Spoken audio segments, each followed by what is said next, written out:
et bienvenue dans le podcast de Lise. C'est moi Lise, je suis la teinturière derrière l'Hélène Trilise et je suis très contente de pouvoir filmer ce podcast.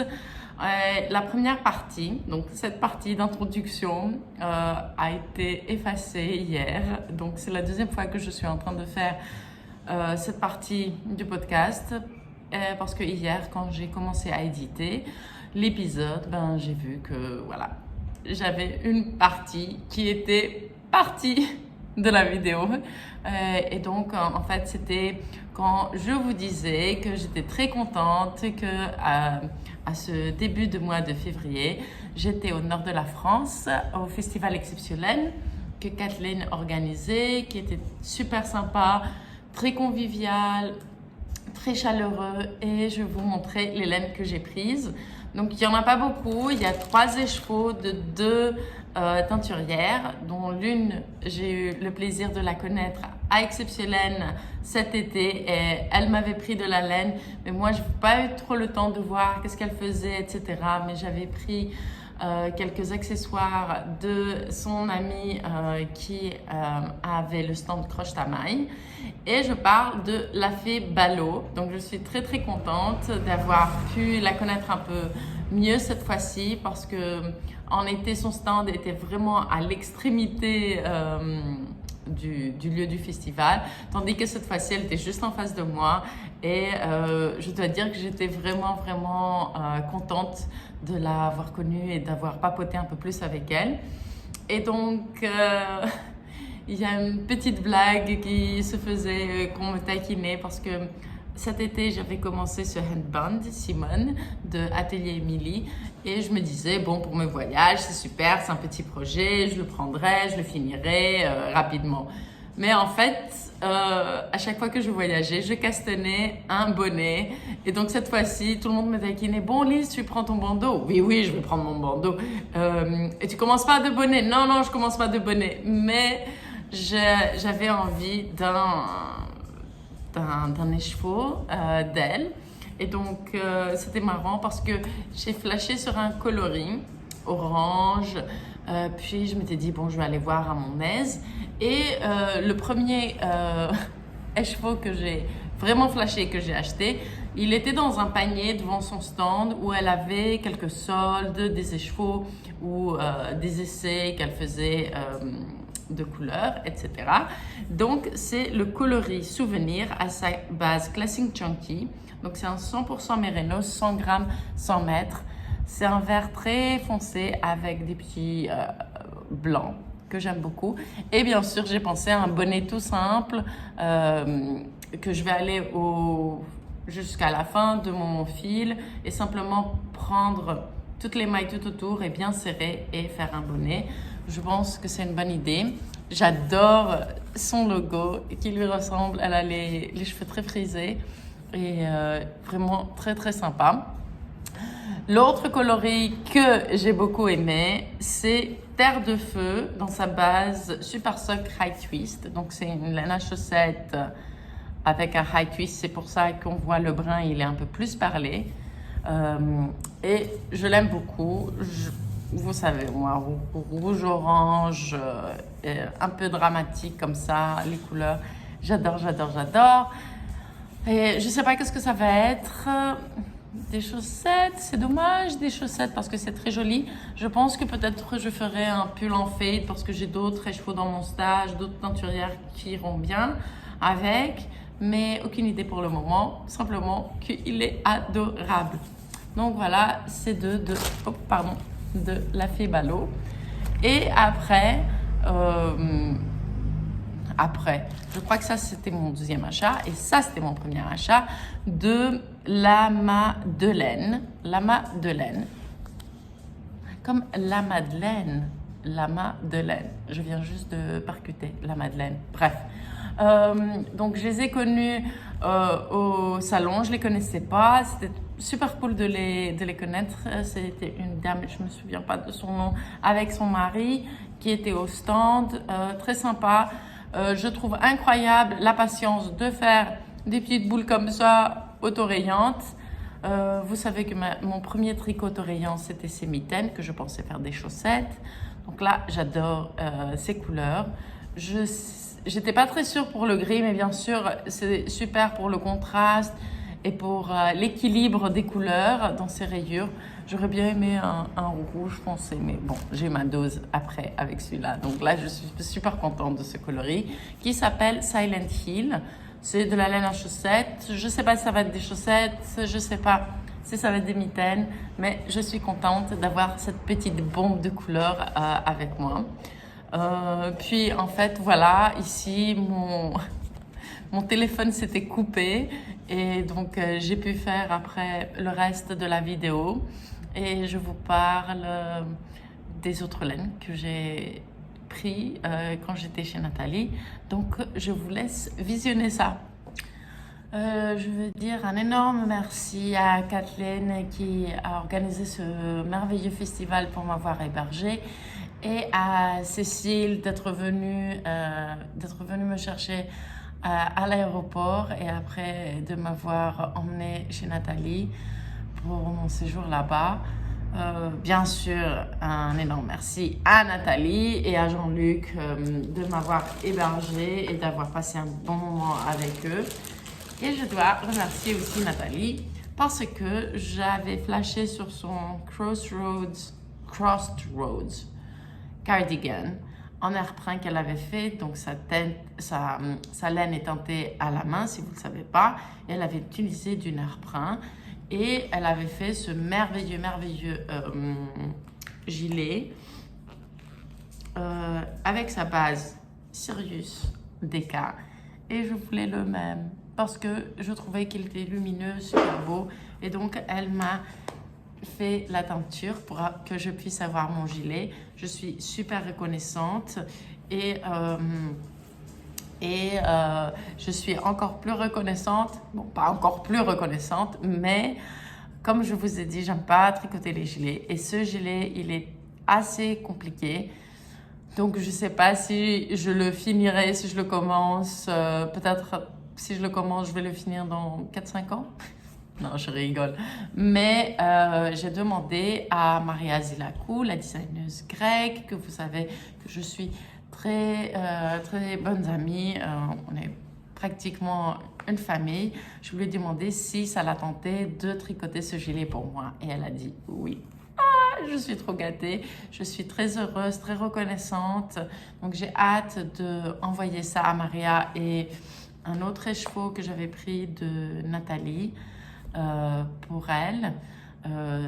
À mon dernier voyage, mais je ne l'avais pas encore envoyé, donc je vais devoir lui envoyer tout ça. Et Nathalie m'a donné des restes de cette laine-là, donc j'ai pas d'étiquette, je sais pas qu'est-ce que c'est. Je pense que c'est de la laine lace parce qu'elle est toute fine. Mais j'adore les couleurs, bien sûr. Il y a du orange, il y a un peu de violet, du jaune, un peu de moutarde. Donc, j'adore. Donc, ces petits bouts, je sais pas. Je pense probablement ils vont rentrer dans un bonnet, mais qui sait? Personne ne le sait. Donc, voici pour les achats, les nouvelles laines que j'ai maintenant dans mon stage.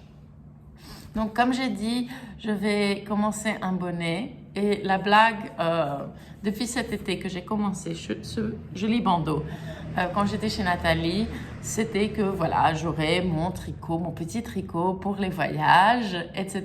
Mais à chaque fois que j'ai voyagé, au lieu de finir mon joli bandeau, je commençais un bonnet. En tout cas, les bonnets, ils étaient finis. Hein. Donc, je tricotais quand même. Hein.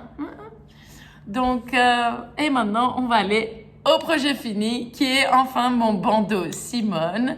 C'est un patron de Atelier Émilie. Il est très sympa, très cool.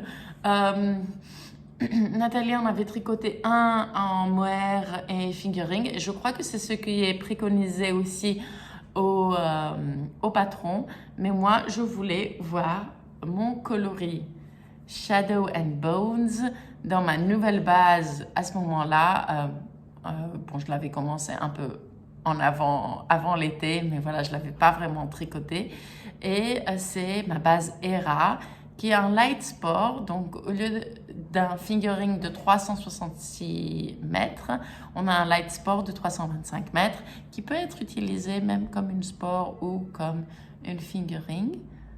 Et je la trouve super cool. Je l'adore. Il y a un petit design avec des torsades que moi j'ai décidé. En fait, j'ai fait l'erreur de le faire des deux côtés du bandeau, mais je trouve que c'est super cool, c'est super chouette. Je n'ai pas à penser de quel côté mettre mon bandeau et je l'adore. J'aime beaucoup le pooling qui a été fait. Puis en dessous, le verre prend le dessus et de ce côté, je pense que ça fait des rayures. Et je trouve super, super cool. J'adore le fait qu'on puisse le défaire et le resserrer. Et j'aime trop laisser ces petites bouts, je vais dire, rester comme des petites oreilles de lapin. Mais sinon, vous pouvez même refaire soi-disant un nœud et les mettre en dessous.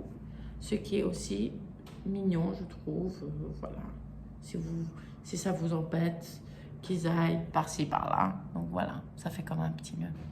Donc voilà, bandeau Simone d'Atelier Emily en Shadow and Bones en Hera.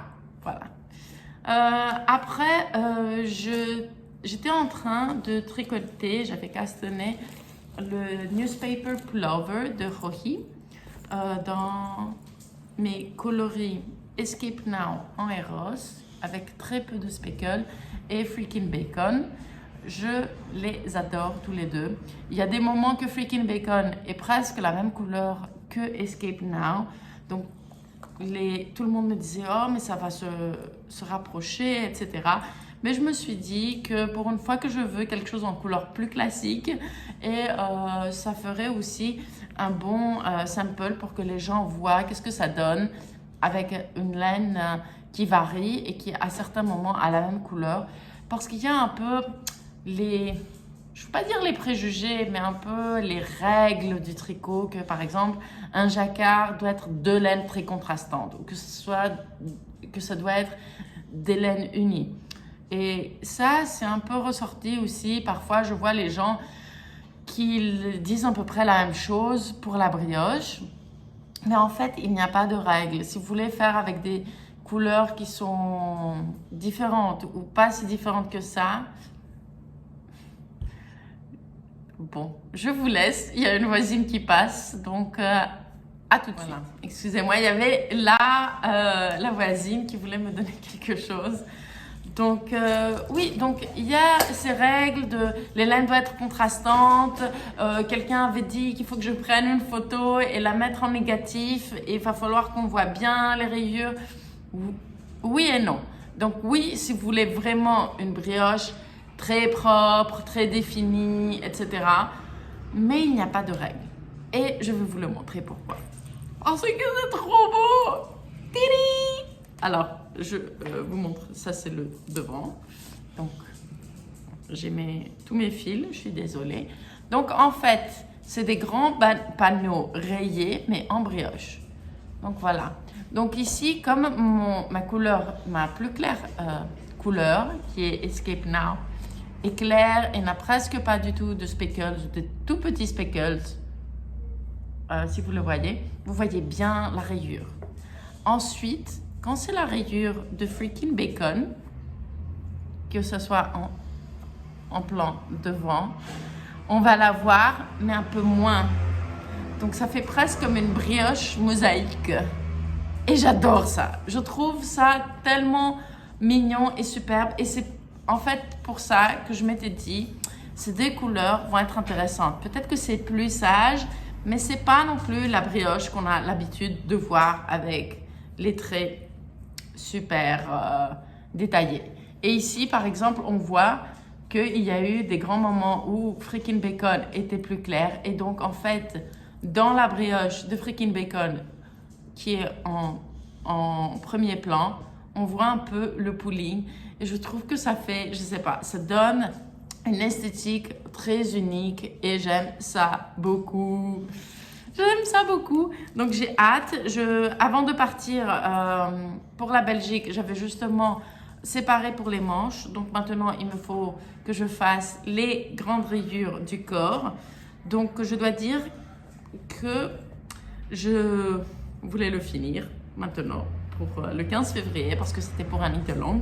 Mais je ne pense pas qu'il va être fini si rapidement parce que j'ai castonné quelque chose chez Nathalie et pour une fois, c'était pas un chapeau, c'est un pull. Et comment ça s'est fait que ce soit un pull? Donc la dernière fois, c'était en décembre que j'étais là-bas. Il y avait aussi Cécile de la Féfile qui était en train de tricoter de la Lopi pour faire un pull. Et je trouvais ça sympa comme projet, etc. Mais sur le site où elle avait pris sa Lopi, il n'y avait pas trop de couleurs et c'est aussi un stockiste d'aiguilles où Nathalie prend ses aiguilles, mais elle n'en avait pas besoin. Donc je m'étais dit, à l'occasion, Nathalie, si tu fais une commande, je trouverai un projet et j'en prendrai. Cette fois-ci, avant le festival, Nathalie me dit « Ah, mais j'ai déjà fait ma commande. » Je dis « Ça fait rien, de toute façon, j'ai d'autres choses à tricoter. » Mais j'étais quand même un peu triste. Au retour du festival, Nathalie, elle avait bien vendu ses aiguilles, donc elle devait en reprendre pour en mettre en ligne sur son site. Et elle m'a dit « Tu veux regarder la Lopi ?» Je dis « Oui, j'ai envie de regarder la Lopi. » Mais quel pull! Et c'était marrant parce que toutes les deux, on avait beaucoup aimé le rag sweater. Je vais mettre une photo ici de Yunko et on l'avait beaucoup aimé. Et c'est un tricot, c'est un PDF qui est gratuit et que je trouvais depuis tout le début super sympa. Et on l'a revu au festival, une dame le portait et je m'étais dit « Oh, ça me rappelle quelque chose, ce pull, mais c'est lequel ?» Et je le montre à Nathalie, elle me dit « Mais c'est le Rogue de Yunko. » Je dis « Ah, mais oui, comme il a l'air bien, et c'est bien le pull qui rentre par-dessus de tous les pulls. » Et comme la Lopi, elle est un peu plus rustique, je m'étais dit « Tiens, bon projet. » Et j'ai pris Mélène. Donc, le corps va être dans cette couleur-là. Bon, ça a perdu un peu sa forme parce que je tricote en deux brins et je prends un brin de l'intérieur du cake et l'autre de l'extérieur. Et c'est la couleur Blue Black et c'est le numéro 2024. Donc, je ne sais pas si vous arrivez à voir, mais dans le fil, c'est noir, il est chiné et il y a du bleu, il y a des petits fils jaunes et rouges. Et je m'étais dit au début, je voulais quelque chose de foncé avec un peu une couleur moutarde. Mais les couleurs jaunes, j'arrivais pas à comprendre sur les photos lequel était le plus foncé et si ça allait être aussi foncé que je le voudrais moi. Parce que un jaune comme ça, par exemple, j'aurais pas été super contente. Alors, je me suis dit, pourquoi pas un rouge. De nouveau, je voulais un rouge profond. Les deux rouges qu'il y avait sur le site, de nouveau, les photos, elles n'étaient pas jolies. Mais je me suis dit, je vais prendre le plus foncé. Même si c'est un rouge très foncé, je serai contente. Et le voilà, le rouge. Et le rouge, c'est le numéro 1427. Et donc, le résultat pour le moment... Je suis désolée, mes aiguilles. C'est pas mes aiguilles. Mon câble. Mon câble. Je sais pas. Bref, il n'est pas très grand pour que je l'ouvre. Mais le voilà. Donc, j'aime beaucoup. C'est très foncé. J'ai essayé. C'est ça, je crois, le plus proche de la couleur. J'aime beaucoup. Donc, j'ai bien sûr fait comme le jacquard où on prend la laine et on l'emmène avec nous. Mais pour les petits, ici, points, une minute, voilà, j'ai éclairci un peu. Pour ces petits points rouges, en fait, à chaque fois, je coupais des brins et j'ai tricoté l'une maille ou les 3 mailles du rang. Et après, je les ai fixés. Comme c'est de la laine mèche, ça se casse très facilement. Donc, il faut tricoter assez. Quand on tire notre fil, il faut faire un peu attention. Mais une fois que c'est tricoté, et surtout une fois que c'est porté, ça ne va pas bouger en fait. Ça va se feutrer entre. entre les mailles et ça va rester là-bas. Donc c'est pour ça que je me suis dit, au lieu d'avoir des grandes lignes, entre guillemets, de fil ou des croisements au milieu, ben, je me suis dit, ben, pourquoi ne pas faire comme ça? Je dois dire que je suis super contente de mon idée. Je l'étire un peu de temps en temps pour être sûre que ça part pas. Mais voilà. Un peu peut-être une maille va être un peu plus grande des autres. Donc c'est pas super... les mailles ne sont pas super à la même taille. Mais franchement, une laine rustique comme ça, tricotée en 2 brins, etc. Après, ça va pas se voir. Et je dois dire que je suis assez contente de mon petit hack là. Donc, pull rug de Yunko. Je dois dire que je suis très excitée de tricoter cette laine parce que je ne l'avais pas tricotée. Donc, je ne sais pas lequel des 2 projets je tricoterai le plus, le newspaper ou celui-là. Après, maintenant, comme j'ai beaucoup de travail, de teinture ces prochains jours, je ne sais pas si je vais tricoter beaucoup ça parce que c'est très foncé pour le soir. Donc, peut-être l'autre. Bref, je ne sais pas, j'arrive pas à me décider. On verra bien. Donc, voilà pour mes pulls. C'est rigolo parce que je pensais que j'étais un peu... pas ras-le-bol de tricoter des pulls, mais j'étais beaucoup ces dernières années en tricot pull. Et là, je commençais à vouloir être plus vers le tricot de châle. Mais finalement, c'est tricot pull. Hein. Voilà, donc voilà, c'est pas ma faute. Et dernier en cours que j'avais castané avec une laine de Black Elephant que j'avais acheté en 2018 aux États-Unis. C'était mon premier voyage aux États-Unis. Donc c'est ce coloris-là. Je me souviens pas du nom malheureusement et je sais pas où j'ai mis l'étiquette.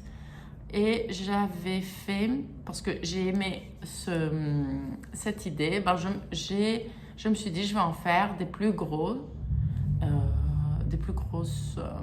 mitaines, mais qui peuvent rentrer aussi à mes jambes si jamais j'ai super froid aux pieds.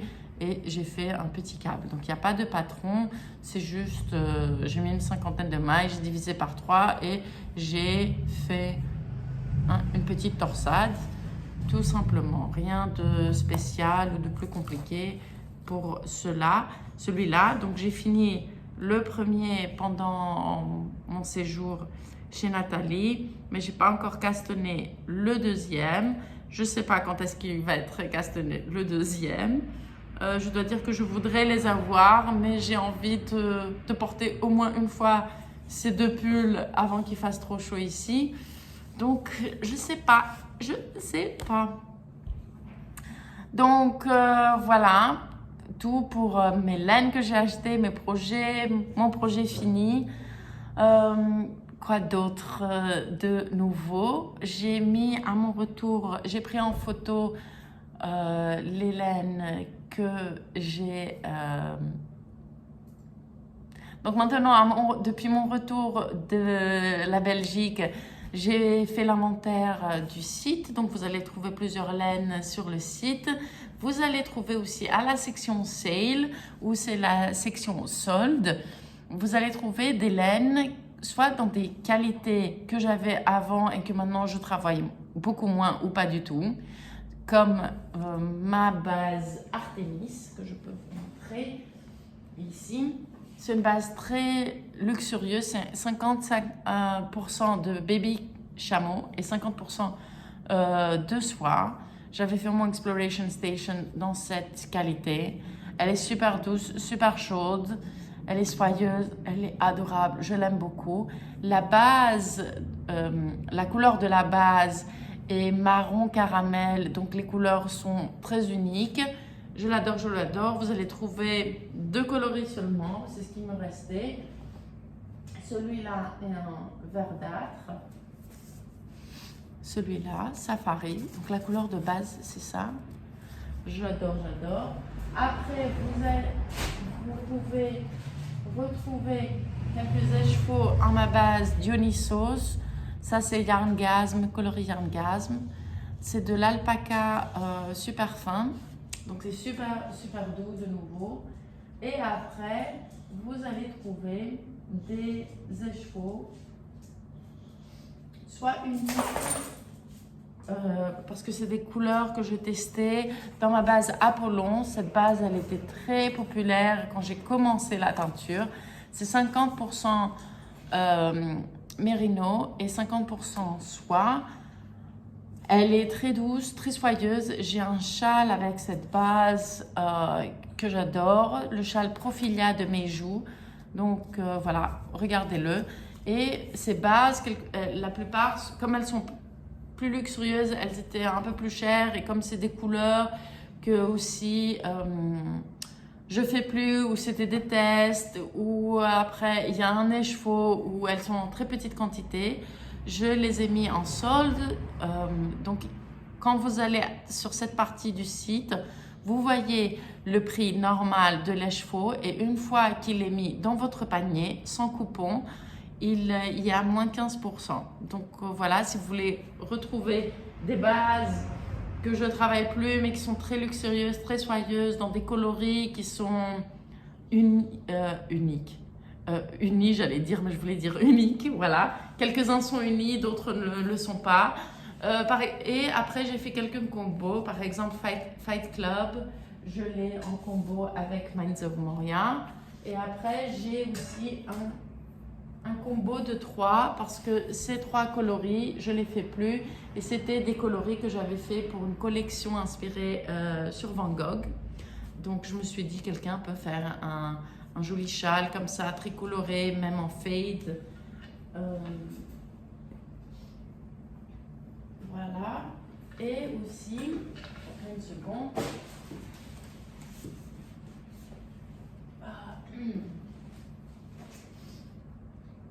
Et aussi, j'ai plusieurs kits de mini, soit à ma base de, soit en sol, si vous voulez les voir. Excusez-moi.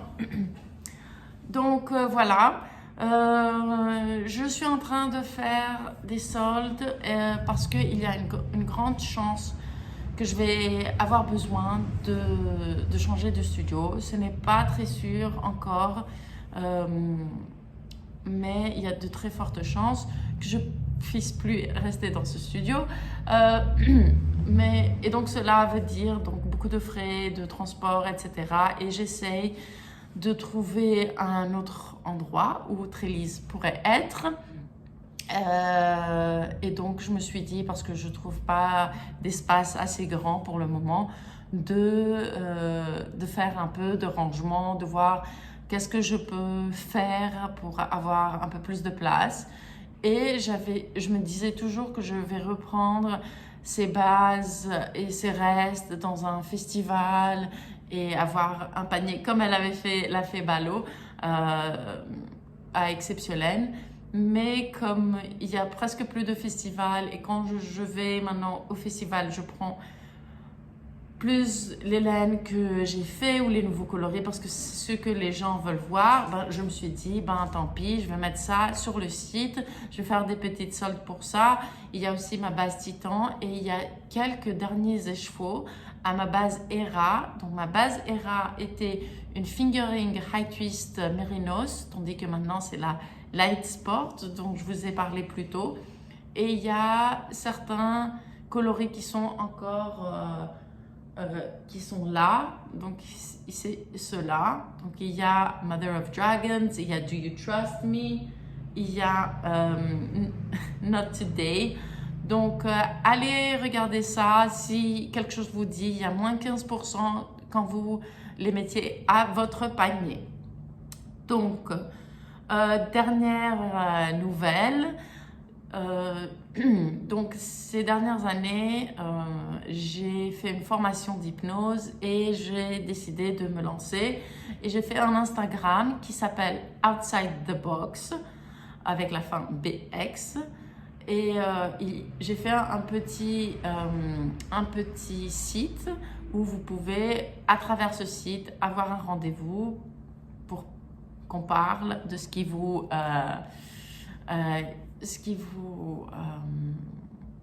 de vos soucis, de ce que vous voudrez changer, etc.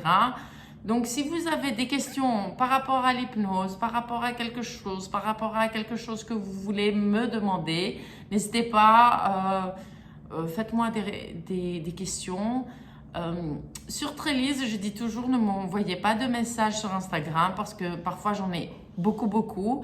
Mais sur Outside the Box, vous pouvez m'envoyer là-bas un message si vous voulez, ça ne me dérange pas.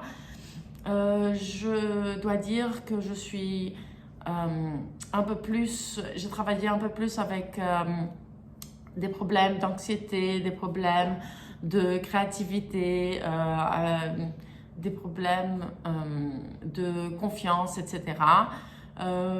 Mais cela veut dire que si vous avez un autre thème et vous voulez qu'on en parle et d'essayer de voir si je peux vous aider ou pas, n'hésitez pas. Ou si ça vous intéresse, et si j'ai beaucoup de questions, de faire ici peut-être une vidéo en discutant plus. Le nom Outside the Box, je voulais pas un nom qui soit très thérapeutique ou très mettre trop d'importance sur l'hypnose parce que je suis en train de faire d'autres choses en parallèle et mettre plus d'autres techniques pour changer des choses en soi. Donc pour le moment, voilà, c'est quelque chose de très petit, c'est quelque chose que je vais faire en parallèle avec Trellis. Chaque début de mois, je mets des dates où je serai un peu plus disponible pour en faire et chaque mois, ça va changer cela selon mon programme de teinture. Donc, à chaque fois, je mettrai, voilà, les dates pour mars sont ici, les dates pour février sont ici. Donc, j'ai commencé ça en janvier. J'avais décidé d'avoir mes prix à moins 50%, ce que je continue à faire pour février. Donc, si vous voulez, si ça vous intéresse, soit envoyez-moi un message, soit faites un rendez-vous. Donc, j'en ai aussi quelques heures de libre la semaine prochaine. Donc voilà, regardez ça à votre aise. Je suis ici et si ce n'est pas ce mois-ci, ce sera un mois d'après où j'espère que tout va bien avec vous, que je ne suis pas nécessaire, etc. Donc voilà, je suis très contente d'avoir eu le temps aujourd'hui de faire cette vidéo parce que hier j'ai fait la vidéo en anglais, mais le soleil commençait à tomber et j'étais très stressée. Je dis, je vais pas avoir le temps. Et je me suis dit, bon, tant pis, je vais faire la version anglaise. Le temps que je fais l'édit, si c'est demain matin, je ferai l'édition française, la version française de la vidéo. Et comme ça, je pourrai tout mettre en ligne. Et ça me donne aussi un peu de temps de finir avec le site, mettre toutes les choses que je veux solder dessus. J'ai aussi quelques sacs à projet à mettre parce que je veux faire un peu de place dans mon espace. Et ce sont des sacs à projet que soit j'ai utilisé une fois, soit pas du tout. Et ce n'est pas parce que je les aime pas, c'est parce que tout simplement j'utilise ce que j'utilise d'habitude. Je vais essayer de prendre des jolies photos, même s'ils sont un peu froissés les tissus. Donc voilà, et je vais mettre ça vraiment à des prix symboliques. Je ne fais pas ça du tout pour faire de la concurrence aux personnes, c'est simplement que j'ai envie que ces sacs à projet ont des maisons et qu'ils soient utilisés et qu'il y ait vraiment de place ici, c'est tout. Donc voilà, j'ai bien papoté, je crois que j'ai papoté plus en français qu'en anglais parce que voilà, il fait beau, j'ai un rendez-vous un peu plus tard et je suis un peu plus reposée, je dois dire, parce que hier, toujours le premier jour après un voyage au studio, je suis il faut que je fasse ceci, il faut que je fasse cela. Et donc j'ai fait toute cette panique hier. Donc aujourd'hui, j'attends de la laine, j'espère qu'elle va arriver, oui. Donc soit aujourd'hui, soit demain. Donc je vais commencer à préparer des laines pour la teinture et je suis très contente aussi de vos mots de la dernière collection de couleurs et ça me fait très plaisir. Bon, voilà. Donc, bonne journée et n'oubliez pas, color is power, fiber is our weapon. Au revoir.